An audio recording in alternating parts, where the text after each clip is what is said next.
Olá, o meu nome é José Pedro Silva, sou investigador do Centro de Física da Universidade do Minho e vamos então realizar a atividade Laser Pulsado Nanosegundos e Nanomateriais.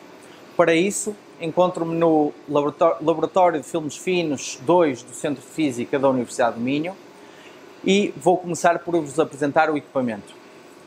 Este é o laser pulsado, portanto é um laser de fluoreto de Krypton, tem um comprimento de onda de 248 nanómetros e a duração do pulso é de 25 nanosegundos.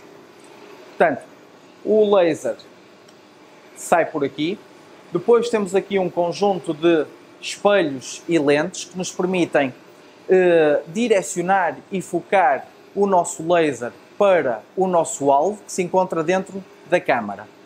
É aqui que fazemos a deposição do filme fino.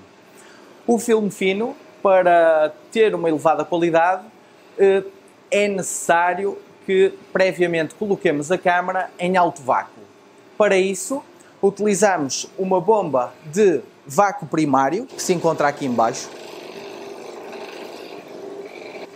que nos permite fazer um vácuo de cerca de 10 elevado a menos 3 millibar.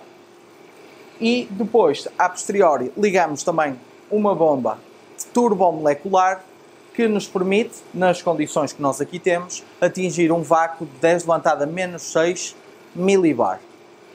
Portanto, é no interior da câmara que nós aqui temos que se dá a deposição do filme fino. Então, como é que decorre este processo?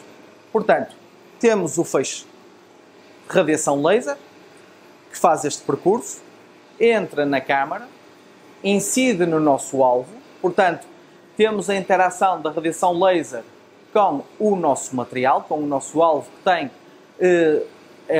a composição que nós queremos transportar para o filme.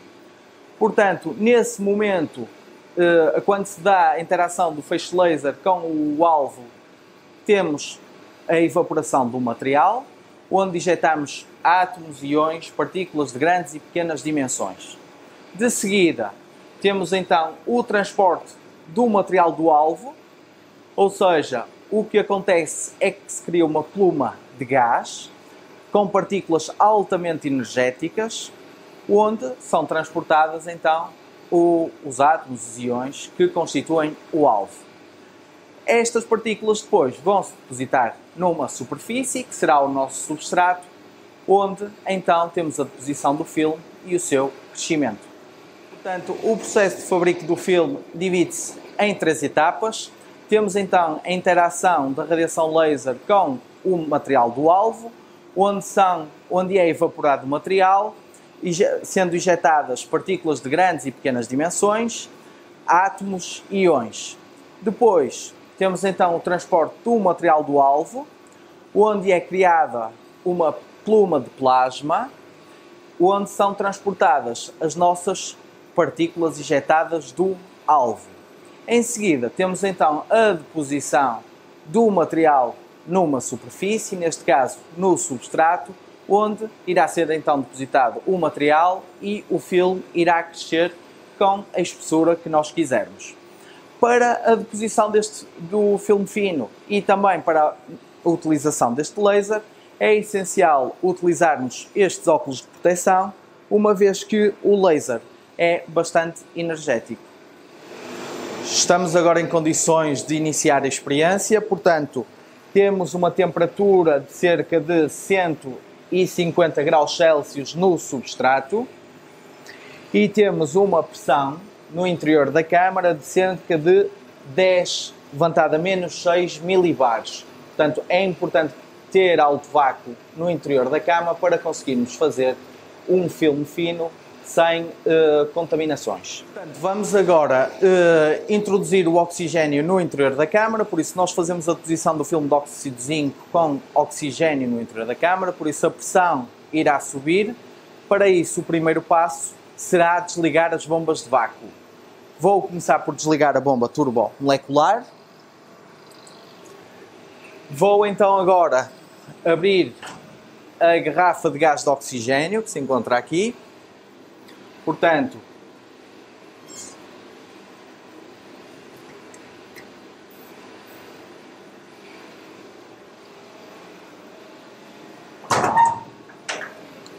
E agora então vamos introduzir o oxigênio. Vou fechar a bomba primária também.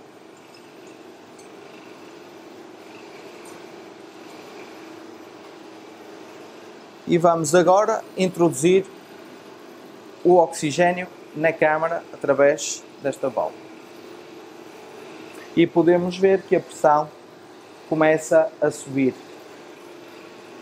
Vamos agora controlar, abrir ligeiramente aqui esta válvula para termos então uma pressão de 10 levantada a menos 2 milibares. Vamos agora definir as condições do laser. Para isso vamos operar no teclado do próprio laser. Vamos definir uma frequência do laser de 5 Hz. Aqui está. E vamos definir uma energia do laser de 400 milijoules. E aqui está. Vamos agora iniciar a deposição, por isso vamos ligar o laser. Portanto, estamos agora a depositar o filme fino. Conseguimos ver a criação da pluma. Portanto, estamos a evaporar o material do alvo e a depositá-lo no substrato de silício que se encontra do lado direito.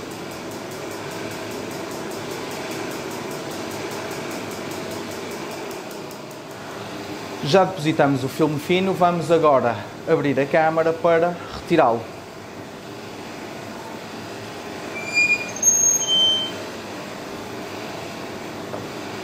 Portanto, terminamos a deposição do filme fino de óxido de zinco, que é este que aqui se encontra. Portanto, este filme foi depositado num substrato de silício idêntico a este que temos aqui. Este foi o alvo de óxido de zinco utilizado para fazermos o filme fino. E aqui na fila de baixo temos um conjunto de filmes finos de outros materiais, por exemplo, de materiais ferroelétricos, que foram depositados noutro tipo de substratos. Por exemplo, aqui este filme foi depositado, é um filme transparente que foi depositado em cima de vidro, e estes são substratos de silício platinado. Damos assim por terminada esta experiência do laser pulsado. Vamos agora ver alguns resultados experimentais que foram obtidos em filmes finos depositados aqui no Centro de Física. Portanto, agora no âmbito desta atividade de laser pulsado, nanosegundos e nanomateriais, vamos então ver algumas das aplicações, nomeadamente na área da microeletrónica, em memórias resistivas destes materiais que nós produzimos aqui no laboratório do Centro de Física da Universidade de Minho. Portanto, vamos estudar filmes finos para memórias resistivas de acesso aleatório. Na figura da esquerda temos então uma configuração típica destas estruturas, em que temos uma camada, um filme fino, normalmente nanométrico, que é ensanduichado entre dois elétrodos, o top electrode e o bottom electrode, que são normalmente metálicos. Na figura da direita temos então uma imagem, uma figura de uma memória resistiva, que é normalmente utilizada em dispositivos médicos, como aparelhos auditivos e sensores, da Fujitsu neste caso. A vantagem destas memórias resistivas de acesso aleatório são que possuem baixo consumo de energia, alta velocidade de operação e leitura não destrutiva. Neste gráfico da direita, em que temos uma curva IV, é possível verificar, então, este é o fenómeno em que se baseiam estas memórias resistivas, em que temos um estresse, temos uma janela de memória entre dois estados de corrente, onde altamente resistivo e outro que não é tão resistivo, e por isso, para a mesma diferença potencial, temos dois possíveis estados de corrente. E é com base neste efeito que estas memórias resistivas funcionam. Para a produção destas memórias resistivas, usamos então o sistema de ablação laser para o fabrico de nanomateriais, que existe aqui no Centro de Física. Na fotografia do lado esquerdo temos então o sistema de ablação laser, que já utilizamos hoje.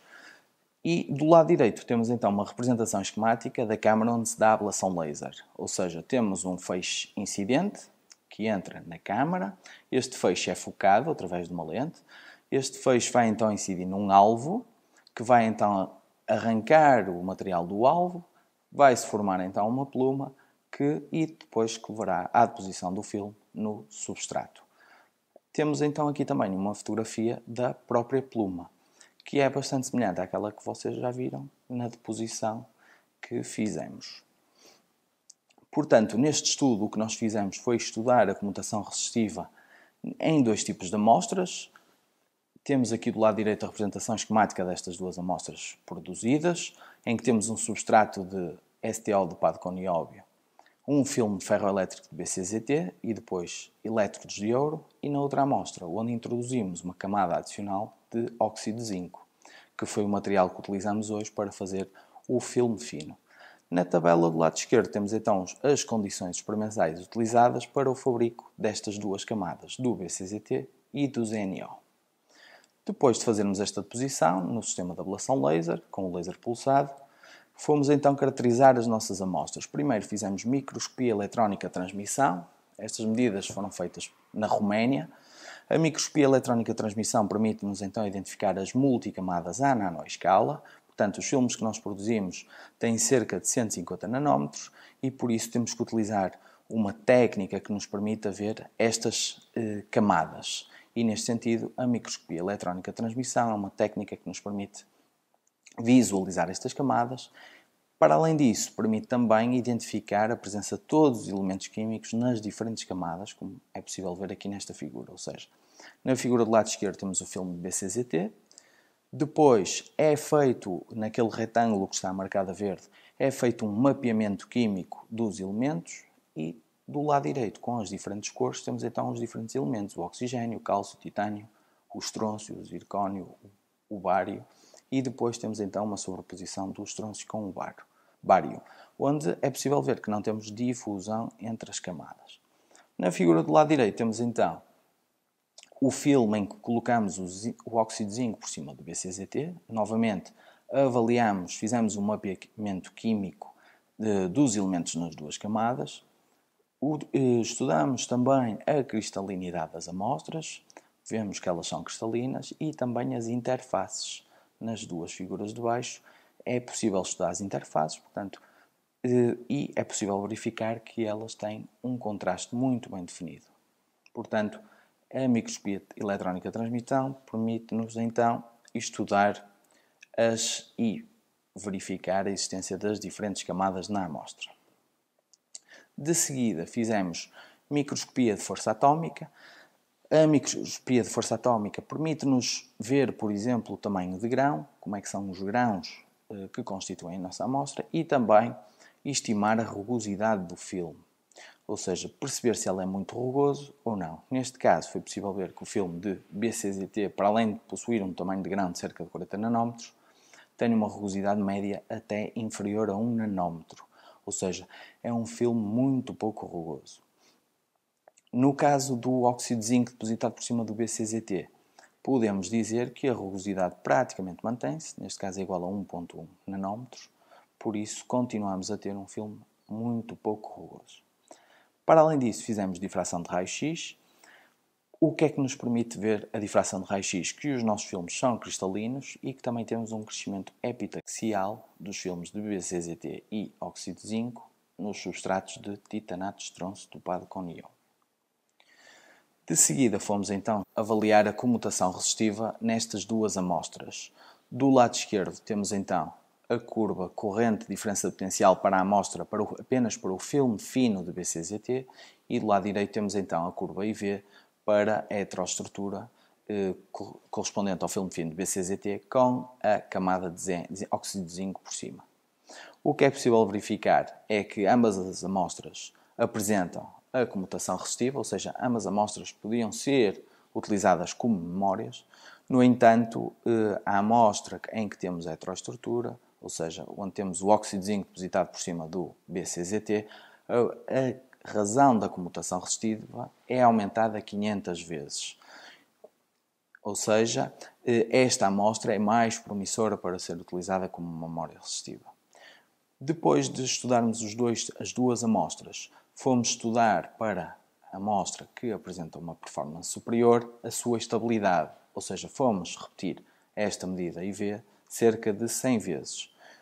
Temos aqui a imagem do lado direito que nos permite avaliar o comportamento, a estabilidade, e é possível verificar que este comportamento de comutação resistiva é bastante estável, ou seja, indica-nos que esta amostra tem todo o potencial para ser utilizada como uma memória resistiva. A título de exemplo, este trabalho foi publicado na ACS Applied Materials Interfaces, em que efetivamente foi estudada a comutação resistiva nestes materiais. Esta é a capa do trabalho.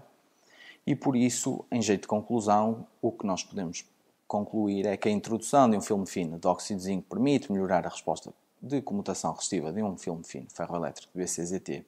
Para além disso, a técnica de ablação laser, com um laser pulsado, permite então preparar memórias resistivas de elevada performance. Terminamos assim esta atividade. Espero que tenham gostado e tenham compreendido então o processo de fabrico de nanomateriais através da técnica de laser pulsado. Vimos também algumas aplicações destes nanomateriais, nomeadamente em memórias resistivas. Espero que tenham gostado e encontro-me disponível para esclarecer as vossas dúvidas através do meu e-mail josesilva@fisica.minho.pt.